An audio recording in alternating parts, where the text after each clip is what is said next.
warahmatullahi wabarakatuh. Innal hamdalillah nahmaduhu wa nasta'inuhu wa nastaghfiruh wa na'udzu billahi min shururi anfusina wa min sayyiati a'malina. Man yahdihillahu fala mudilla lahu wa man yudlil fala hadiya lahu. Asyhadu an la ilaha illallah wahdahu la syarika lahu wa asyhadu anna Muhammadan abduhu wa rasuluh. Tentang kewajiban mendidik anak. Ini penting ini. Di halaman 250. Untuk melihat di halaman 250.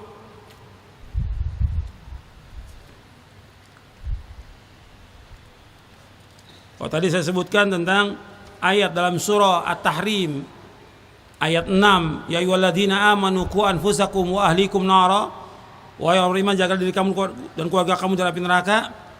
Kita wajib untuk menjaga mereka dan kita sebagai pemimpin. Jadi setiap rumah tangga dia harus memiliki keinginan untuk mewujudkan keluarga yang sakinah mawaddah warahmah. Dan setiap anggota keluarga punya peran untuk menjalankan amanah tersebut. Tapi yang paling besar di sini yaitu seorang suami sebagai kepala rumah tangga. Dia wajib memberikan teladan yang baik dalam mengemban tanggung jawabnya. Karena kelak Allah akan mempertanyakan pada hari kiamat kepada seorang suami ini bagaimana dia mendidik istrinya, bagaimana dia mendidik anaknya. Nabi SAW bersabda, kullukum ra'in wa kullukum mas'ulun an ra'iyatihi wal amiru ra'in wal rajulu ra'in ala ahli baitihi wal mar'atu ra'iyatun ala baiti zawjiha wa waladihi fakullukum ra'in wa kullukum mas'ulun an ra'iyatihi. Nabi bersabda SAW, kullukum ra'in, setiap kalian adalah pemimpin, wa kullukum mas'ulun an ra'iyatihi, dan setiap kalian bertanggung jawab atas orang yang dipimpinnya, wal amiru ra'in, dan seorang amir raja adalah pemimpin, wal rajulu ra'in ala ahli baitihi, seorang suami pemimpin atas keluarganya, wal mar'atu ra'iyatun ala baiti zawjiha wa waladihi, dan seorang istri dia juga pemimpin bagi rumah suaminya dan anak-anaknya. Artinya dia wajib untuk mengurus rumah tangga suaminya dan mengurus anak-anaknya. Fakullukum ra'in, dan setiap kalian semua adalah pemimpin. Wa kullukum mas'ulun ra'iyati, dan setiap kalian semuanya akan diminta bertanggung jawab atas orang yang dipimpinnya. Hadis ini sahih diriwayatkan Imam Bukhari, Muslim, Ahmad dari sahabat Ibnu Umar radhiyallahu anhuma. Dan Nabi juga bersabda, innallaha sa'irun kulla ra'in mastar'a ahfidha dzalika am dhayya hatta yas'ala rajul an ahli baitihi. Sesungguhnya Allah akan bertanya kepada setiap pemimpin tentang apa yang dipimpinnya, apakah ia pelihara atau ia sia-siakan, sampai Allah bertanya kepada seorang laki-laki tentang keluarganya. Jadi kita akan ditanya oleh Allah tentang siapa? Tentang istri dan anak. Kita harus sibukkan ini, karena ini yang akan ditanya oleh Allah di hari kiamat. Allah nggak akan tanya siapa pemimpin kita, nggak akan tanya Allah. Tapi kita akan ditanya bagaimana kamu mendidik istri kamu dan anak kamu, akan ditanya oleh Allah pada hari kiamat nanti. Kamu betul-betul memelihara di atas Quran dan Sunnah, di atas Tauhid, di atas Sunnah, atau tidak kamu sia-siakan? Kan banyak sekarang rumah tangga yang berantakan itu. Karena apa? Karena suaminya sibuk dengan kerja, dengan usaha, dengan dagang, dengan politik, dengan yang lainnya. Sibuk dia. Berantakan istri dan anaknya. Dan ini terjadi. Sampai anak-anaknya juga narkoba, anak-anaknya nggak sholat, anak-anaknya nggak puasa. Dan masih banyak lagi yang lainnya. Dengan sebab ini. Karena suaminya sibuk dengan kerja, dengan dagang, dengan usaha. Dan dia nggak memperhatikan istri dan anaknya. Dia wajib untuk mengatur waktunya. Karena istri punya hak yang wajib dipenuhi. Anak juga punya hak. Antum lihat, perhatikan di sini. Hal-hal yang perlu diperhatikan dalam mendidik anak. Halaman 251. Kita wajib mendidik mereka dengan baik dan sabar untuk mencintai Allah dan Rasul-Nya. Kita didik mereka untuk memahami tentang agama ini. Yang paling pokok asas dari agama tauhid. Wa idh qala Luqmanu li ibnihi wa huwa ya'idhu ya bunayya la tusyrik billah inna syirka la dzulmun 'adzim. Dan ingatlah ketika Luqman berkata kepada anaknya ketika ia memberi pelajaran kepadanya, wahai anakku, janganlah engkau mempersekutukan Allah, jangan berbuat syirik. Sungguhnya syirik itu benar-benar kezaliman yang amat besar. Kemudian mengajarkan kalimat-kalimat yang baik. Sejak awal itu diajarkan kalimat-kalimat yang baik. Subhanallah, alhamdulillah, Allah akbar, la ilallah. Diajarkan kalimat-kalimat yang baik. Diajarkan baca Al-Quran, dibimbing mereka setiap hari. Dan juga sampai mereka hafal. Jadi usahakan dididik anak ini untuk membaca ayat-ayat Al-Quran, membaca hadits Nabi. Berarti setiap hari bapak dan ibunya juga sibuk membaca Quran. Paling tidak, ya dia minimal satu hari baca 1 juz. Di samping dia baca surah Al-Baqarah 1 juz minimal. Ya sebulan dia sudah khatam. Tapi kalau kita lihat tidak. Suami juga baca Quran baru selembar sudah berangkat kerja. Pulang sudah nggak bisa lagi baca Quran. Yang istri juga sibuk dengan yang lain. Ini nggak boleh. Mestinya setiap hari itu ada waktu kita baca Quran. Kita baca Quran, istri baca Quran, anak baca Quran setiap hari. Pagi, sore, ba'da maghrib sampai isya, itu perhatikan itu. Setiap hari. Dan itu harus kita atur seperti itu. Di samping nanti kita juga menyekolahkan dia di lembaga pendidikan Islam, pondok-pondok, tahfidzul Quran. Tapi di rumah pembinaan tetap. Kan ada pada harus diajarkan. Seperti anak kecil kan kalau dia dikasih makanan, megangnya mesti dengan tangan apa? Kiri. Mesti tangan kiri. Dikasih lagi tangan kiri. Kan kita harus ajarkan dan terus sampai dia mau pegang tangan kanan. Ketika ngambil makanan juga mesti tangan kiri. Itu setan yang mendorong dia untuk itu, setan. Maka tetap diajarkan. Sudah dikasih kanan, pindahin lagi ke tangan kiri. Kita harus terus memperhatikan, nggak boleh merasa capek, lelah, nggak boleh. Terus sampai dia terbiasa dengan tangan kanan. Pakai sendal, sepatu, kaki kanan lebih dahulu. Lepasnya kaki kiri. Terus seperti itu. Minum juga tangan kanan, nggak boleh tangan kiri. Makan tangan kiri, minum tangan kiri, perbuatan setan. Para setan ini makan, minum dengan tangan kiri. Itu harus diajarkan adab seperti itu. Bacaan ketika masuk ke WC, keluar WC harus diajarkan. Ketika mau tidur diajarkan. Yang seperti ini harus terus, nggak cukup sekali, nggak cukup, harus terus. Kemudian perhatikan juga tentang sholat. Perhatikan tentang sholat. Dan kewajiban dia diperintahkan sholat 7 tahun. Untuk 3-4 tahun hanya dididik aja di rumah. Tapi 7 tahun, ini kan kadang-kadang 3 tahun, 4 tahun dibawa ke masjid, ganggu yang lain. Disuruh, Nabi suruhnya berapa tahun di sini?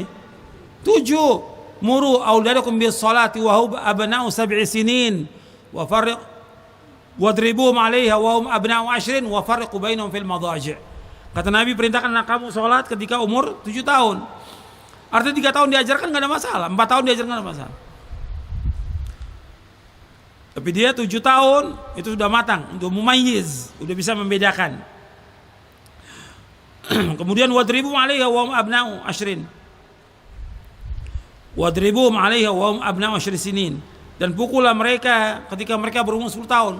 Kalau 10 tahun belum salat dipukul. Wa farriqu bainahum fil madaji'.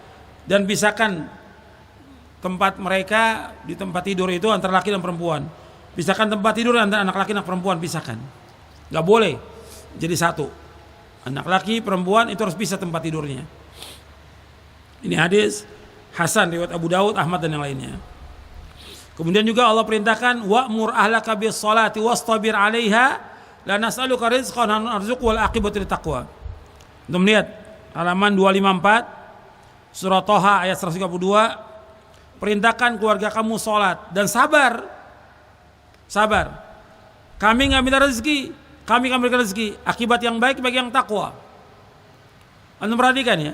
Antum suruh istri salat, kadang-kadang sibuk dengan apa? Sibuk dengan masak, sibuk dengan jahit, sibuk dengan yang lainnya. Udah waktunya sholat, maka antum terus suruh. Antum yang suruh. wa'mur ahlaka bis shalah. Anak juga demikian.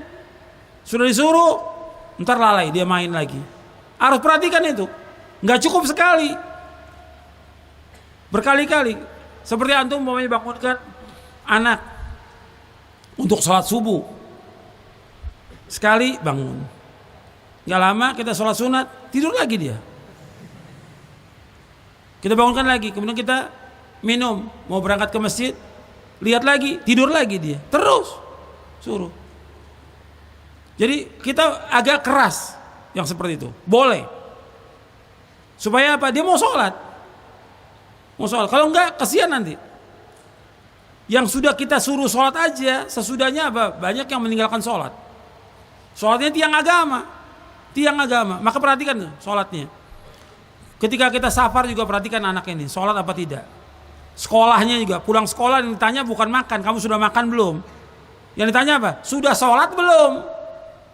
Sholatnya dulu tanyakan, sholat itu enggak. Pulang malam dia main sekolahnya, sudah sholat belum? Itu perhatikan itu.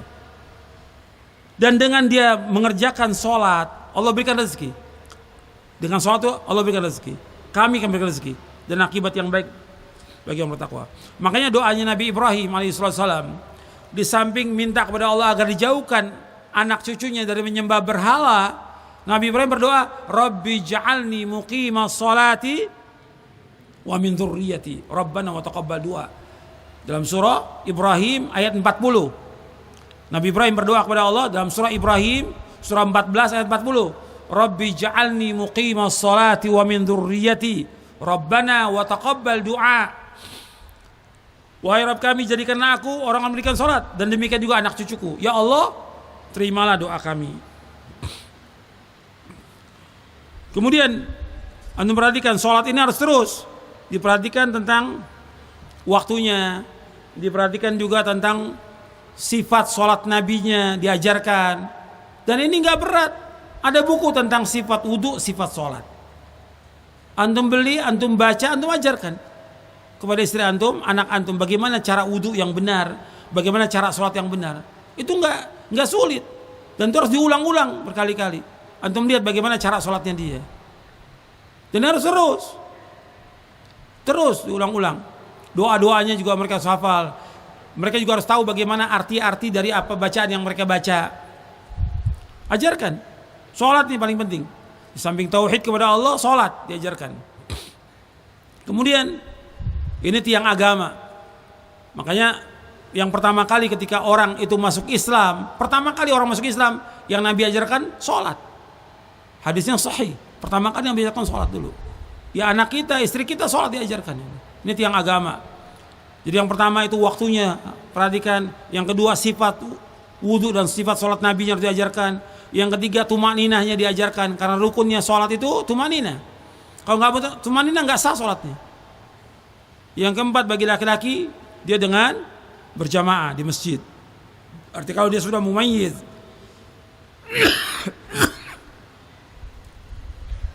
sudah lebih dari 7 tahun atau umur 7 tahun, dia berjamaah di masjid, diajarkan dia untuk berjamaah. Bukan anak kecil. Banyak sekarang di masjid-masjid anak kecil ke masjid, bapaknya nggak ke masjid. Padahal yang wajib siapa? Bapaknya. Laki-laki itu wajib sholat berjamaah di masjid dengan dasar ayat Al-Quran. Allah berfirman dalam surah Al-Baqarah ayat 43, wa aqimus sholata wa atuz zakata warka'u ma'arakin. Dirikanlah sholat, keluarkanlah zakat, dan rukulah bersama yang ruku. Artinya disuruh sholat dengan berjamaah. Dirikan sholat, keluarkan zakat, warka'u ma'arakin. Kalimat ruku bersama orang yang ruku artinya sholat dengan berjamaah. Maka kata Al-Hafidz Ibnu Katsir ketika menjelaskan ayat ini, kata beliau, istadalla aktsarul ulama bihadhil ayat ala wujubi salatil jamaah. Para ulama berdalil dengan ayat ini tentang wajibnya salat berjamaah bagi laki-laki. Kalau perempuan, salatnya di mana yang terbaik? Di rumah. Kata Nabi, wa buyutuhunna khairun lahunna, rumah mereka lebih baik buat mereka. Kemudian juga orang tua memperhatikan bagaimana akhlak anak ini. Diajarkan akhlaknya. Lisannya perhatikan. Yang paling banyak masukkan manusia ke surga yaitu takwa kepada Allah dan akhlak yang mulia. Dan yang paling banyak masukkan manusia ke neraka, mulut dan kemaluan. Itu hadisnya sahih. Hadisnya hasan. Riwayat Tirmidzi. Jadi ajarkan akhlak dari mulai dia kecil, diajarkan akhlak, diajarkan adab-adab, bagaimana berbicara kepada yang lebih tua, bagaimana duduknya di depan orang yang lebih tua, bagaimana ketika makan dan yang lainnya. Itu harus diajarkan. Adab-adab, akhlak, panggilan, berbicaranya juga nggak boleh kalimat-kalimat yang mencaci, melaknat, nggak boleh. Itu diajarkan. Kemudian juga mengawasi pergaulan anak. Anak ini harus diawasi. Temannya siapa dia? Bagaimana dia? Untuk perhatikan ya. Teman itu punya pengaruh. Nabi bersabda, "Ar-rajul ala dini khalil falyanzur ahadukum man yukhalil." Laki-laki itu agamanya tergantung dari temannya. Maka adalah perhatikan kepada siapa dia berteman. Temannya itu diperhatikan. Ini teman di luar yang bentuknya manusia. Ada teman yang lain sekarang ini yang merusak manusia. HP, internet, itu juga dibawa terus itu. Hatta ke WC juga dibawa itu. Gitu. Di situ ngerusak benar itu. Antum perhatikan itu. Anak antum perhatikan. Bisa aja dia lihat berita-berita yang nggak benar, gambar-gambar yang porno dan yang lainnya. Atau main game yang menghabiskan waktu atau yang lainnya. Antum harus perhatikan tuh. Karena rata-rata setiap rumah tangga anaknya semua punya HP. Atau orang miskin punya HP semuanya. Kadang-kadang di rumah itu ya bapaknya pegang HP, sibuk sendiri dengan HP-nya. Ibunya sibuk dengan HP-nya sendiri. Anaknya juga masing-masing. Bagaimana pendidikan ini yang seperti ini? Dan bapaknya nggak pernah tahu, nggak ingatkan anaknya itu. Habis waktu kan dengan main HP itu, masih waktu. Habis waktunya. Belum lagi yang dia lihat benar atau tidak. Kalau yang lihat haram, dosa dia dan kita ikut dosa sebagai orang tua. Maka harus diingatkan terus itu.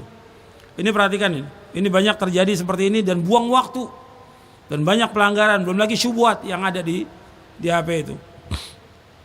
Kemudian kita selalu berdoa kepada Allah siang dan malam agar diberikan anak-anak kita ini yaitu jadi anak yang soleh, jadi anak yang soleha. Itu doanya antum hafalkan itu. Rabbana hab lana min azwajina wa dzurriyyatina qurrata a'yun waj'al muttaqina imama. Doa tetap doa, tapi doa ini akan dikabulkan Allah kalau kita ada apa? Ada usaha, ada ikhtiar. Juga cuma doa aja, sama seperti antum doa. Allahumma inni as'aluka ilman nafi'a wa rizqan thayyiban wa amalan mutaqabbal. Tapi enggak pernah nuntut ilmu, dapat enggak ilmu? Enggak akan dapat ilmu. Harus usaha, berjalan, thalabul ilmi, baca buku yang bermanfaat. Sama seperti ini. Kita berdoa kepada Allah, minta agar istri, anak itu menjadi penyejuk pandangan. Antum harus usaha bagaimana mendidik mereka siang dan malam. Dan juga berdoa lagi, Rabbi auzi'ni an ashkura ni'mataka allati an'amta 'alayya wa 'ala walidayya wa an a'mala salihan tardahu wa adkhilni fi rahmatika fi ibadikas salihin.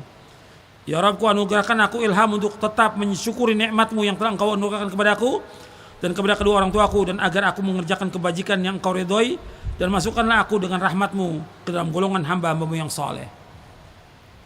Ya, doa tetap kita berdoa, tapi kita tetap harus berusaha bagaimana kita mendidik anak kita. Kemudian mengajarkan doa-doa dan zikir-zikir yang sahih. Jadi setiap hari itu antum ajarkan zikir pagi dan petang itu antum harus hafal. Ya, seorang suami harus hafal, istri harus hafal, anak juga harus hafal. Dan ini enggak berat. Zikir pagi sore itu baca. Karena akan melindungi diri kita dari gangguan setan. Mendapatkan ganjaran, dicintai oleh Allah. Dan banyak lagi faedah-faedah yang lainnya. Itu diajarkan. Zikir-zikir dari mulai bangun tidur, mau tidur, zikir masuk WC, keluar WC, zikir keluar rumah, zikir ketika mau makan. Itu sesudah makan diajarkan, setiap hari diajarkan. Dan itu mudah, tidak sulit. Itu mudah. Jadi zikir-zikir itu harus diajarkan anak-anak itu. Dan juga yang lain lagi yang harus kita ajarkan. Di samping sholat, dianjurkan dia banyak bersedekah. Si istri juga dianjurkan banyak sedekah. Suami juga banyak sedekah. Karena banyak istri yang mereka punya tabiat yang jelek, susah dia untuk disuruh infak atau sedekah. Padahal Nabi menyebutkan yang paling banyak masuk neraka siapa? Yang paling banyak masuk neraka siapa? Kata Rasulullah, wanita. Dan Rasulullah menyuruh wanita itu banyak sedekah.